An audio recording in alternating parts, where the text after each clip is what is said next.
Okay, I am absolutely stunned. I just watched Jared Kushner's presentation at the Board of Peace. It's like a 3.5 minute speech by Jared, and then they played this video laying out the vision for Gaza for the future. I just watched it. I was thinking that I would maybe take a clip out of it and put it together with some other headlines and do a kind of update on what's going on with Gaza. And then I watched this thing and I was just like, that's the video. We just have to discuss what is in this. Have a look at this stunning presentation. Here we go. Chair of the Board of Peace. Thank you, Caroline, and thank you, Mr. President, Mr. Vice President, Secretary Rubio. We cannot change the past, but I think that what you're seeing today is that we can potentially change the future if we focus and do this in the right way. We tried to structure this meeting like a proper board meeting, like we do in the private sector, where we have all the preparation, we get the right people together, and we really report on what our challenges are, what the opportunities are, and what are the approaches. What you've seen today is just a small sample of the work that's been done. And I really want to thank the entire team that's worked so hard at this. A lot of these people are volunteers. They're doing this not for any personal gain. People are not personally profiting from this. They are really doing this for their children and for their grandchildren, and because they want to see peace. One small anecdote is Liran said to me, "Are you sure I should be presenting? I'm a Jewish Israeli and I'm working on Gaza and all these things." And I said, that's exactly why you should be presenting today. If Jews and Muslims work together, Israelis and Palestinians with Americans and English and Bulgarian and people from all around the world, then we can kind of join on a common goal, which is peace and togetherness. And that's really what we've done. I want to thank President Trump. I remember working with you on your first foreign policy speech in 2016 that you gave at the Mayflower Hotel. And at the time, those ideas were considered to be very, very radical. What I saw as somebody who didn't have any foreign policy experience were just common sense ideas. Why can't the world be better? Why can't there be peace? Why can't there be more prosperity for all people in all ways? And I think over the last decade, you really have changed the way that the world thinks about a lot of these things. And I think that this organization is bringing a new approach and new ideas and new people together in order to effectuate it. I'd really like to thank all the countries that joined on very early. I see this as a very self-selecting group of countries that really believe that the future can be different and wanted to join in partnership and put their reputations and their resources and their time and their ideas on the way to say, these are the challenges we're putting into that we're solving in our own countries. We want to come with new ideas because we've achieved success and we believe that the world can be better in that regard. So I don't have to go through these slides in great detail, but we've secured today, even without the president's, amazing commitment, over $7 billion. As Mark said, we don't really have a resource issue here, although we are going to need everyone's support. We just need to be executing and doing this in a good way. We've dealt with the humanitarian issue. We've returned the hostages. But the one final thing I just want to talk about as well from our perspective is that the President Trump in his heart wanted to get the hostages home, but he also really wanted to help the people of Gaza. He saw the suffering that they were enduring, not through fault of their own, because of the bad leadership that they had, the situation they were born into. The war was a horrific, horrific situation. And I think through this process, thanks to Ali and the committee, we are now here to fully support the committee. We are here to help the people of Gaza, to lift them up and give them every opportunity to succeed. And we really see this as a partnership with them and with the Israelis to see if we can create an environment that can be peaceful, that can be functional, that can offer people the opportunity to really live a better life. And I think you've seen some of the work today, and hopefully we'll be successful. Like I said, the last one, failure is not an option, and we have to really push forward and keep finding ways to succeed with this. So really thank you, President Trump, Vice President Vance, and Secretary Rubio, and obviously Steve, who's been, like he said about me, I feel just about him.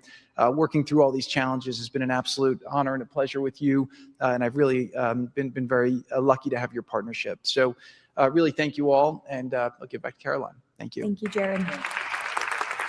The war Hamas began has left. The war Hamas began has left Gaza in ruins. Yet from these ruins, a new future will rise. President Donald Trump's unparalleled achievements in just a few months. The United States, together with key regional and global partners, has signed the 20-point Gaza Peace Plan, a blueprint for security, peace, and prosperity. all the hostages returned, the living ones to their homes and the deceased to burial. Ceasefire is stable, and the killings from both sides reduced by 99%. The United Nations Security Council approved the establishment of the Board of Peace chaired by President Donald Trump, a governing body dedicated to providing security, infrastructure, and homes for Gaza's people. Ushering in the new dawn for Gaza, the new Palestinian Technocratic Government of Gaza, the NCAG, was elected with consent of all parties, including the Palestinian factions, Israel, and the Arab countries. Rafah border crossing with Egypt was open. The NCAG will secure the disarmament of Gaza to ensure one authority, one law, and one weapon. The United States and its partners, in coordination with the World Bank, are pledging billions of dollars to rebuild Gaza. Safe areas are being established in Rafah and later across the Gaza Strip, where families can receive shelter, food, healthcare, and education. In Rafah, Gazans will build their first new city. The NCAG, with the Board of Peace, will expand development across the entire Strip, employing hundreds of thousands in reconstruction and business activity. Transportation, water, and energy systems will be restored, and a modern economy will begin to emerge.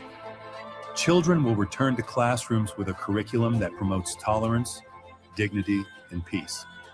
Our goal by year 3, Rafah fully rebuilt, unemployment curbed, and Gaza connected to the world through an Abrahamic gateway, linking it with Egypt, Israel, Jordan, Saudi Arabia, the UAE, and extending to India and Europe.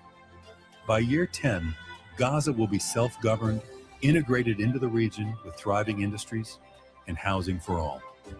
This is the framework for Gaza's rebirth: secure, prosperous, and peaceful.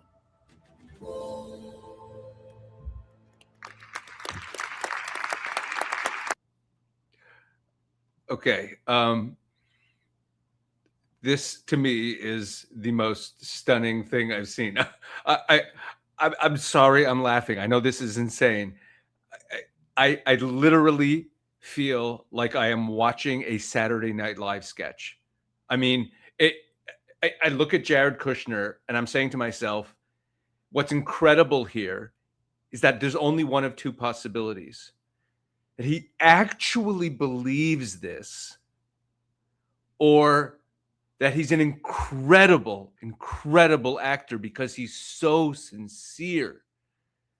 And but the possibility that a thinking person, thinks that this plan has a chance of success is insane. I mean, I'm looking at, like, did you see that air train that kind of looked like it was from Newark Airport, and the housing complex that looks like some sort of, I don't know, like gated community in the Palm Beach area?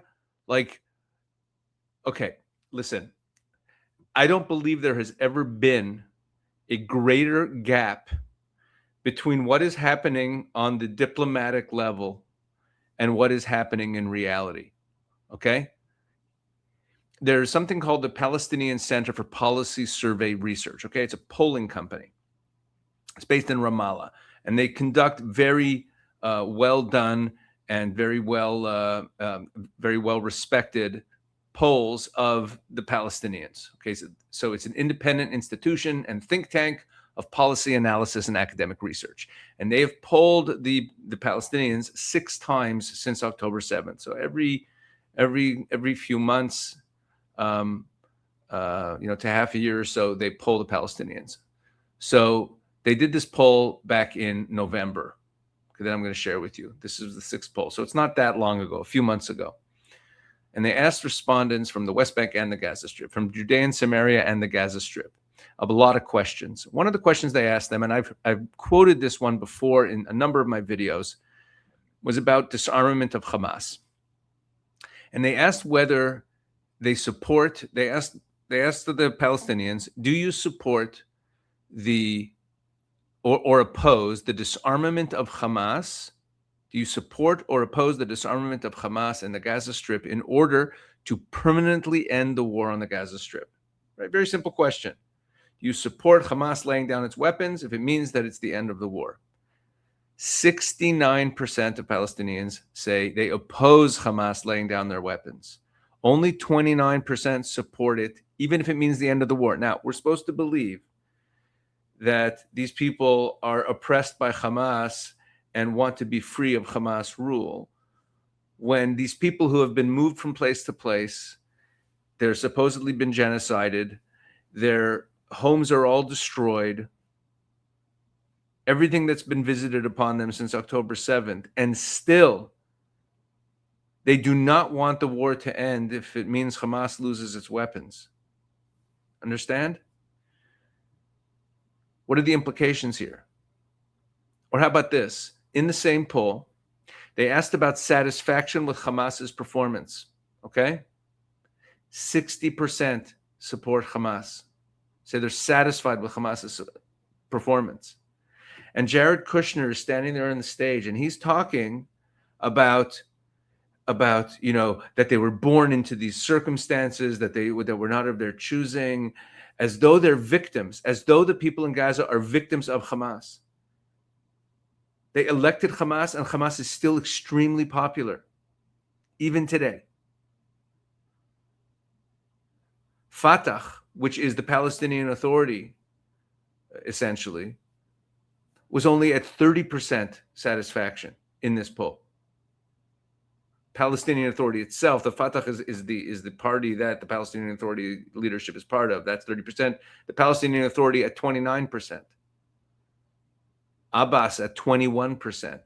These are the people that the West claims are the legitimate rulers, but Hamas is at 60%. Hamas is, if you believe in people being able to choose their leadership and express themselves democratically in choosing their leadership. Yes, they don't have elections, but this is reliable polling data. And you're telling me that you're going to build like what looks like Boca Raton? And that's what these people want? Because what, the Bulgarians, what are the other countries they mentioned? European countries and America, you all want to build them something? They don't even want the war to end. They want Hamas to be in power. Satisfaction with Hamas at 60%. The perception of Hamas 2 years after the Gaza war, also in this poll, they asked people, has their support for the organization increased or decreased? Okay, that's the question. Has your support for Hamas increased or decreased since October 7th? Okay, so the choices were from bottom to top. Okay, decreased a lot, decreased a little. It never supported Hamas, and that hasn't changed. Its support increased a little. Its support increased a lot. 5 options, okay? The top 2 scores are increased a lot at number 1 at 19%. And I'm sorry, there are 6 options. And there's also support was always big and hasn't changed. That's the top one. So 19% increased a lot, and 18% it was always big and has not changed. Those are the 2 top. The worst scoring answer was support for Hamas has decreased a lot, and the second worst scoring at 10%, and the second worst scoring answer was support for Hamas decreased a little. Okay, let me sum this up very, very simply in a sentence, just in case that sounded confusing. Over the past 2 years, since October 7th, the test, 2 years until this poll was done, what has happened in the past 2 years, since October 7th till today, has led to greater support for Hamas rather than the opposite. Okay, and this is true both in the West Bank and in the Gaza Strip. When asked which political party or movement they support, the largest percentage, 35%, said Hamas, followed by Fatah at 24%. 9% selected third parties, 32% said nothing. But the top score, above none of the above, 35% was Hamas. Okay? That's what we're talking about here.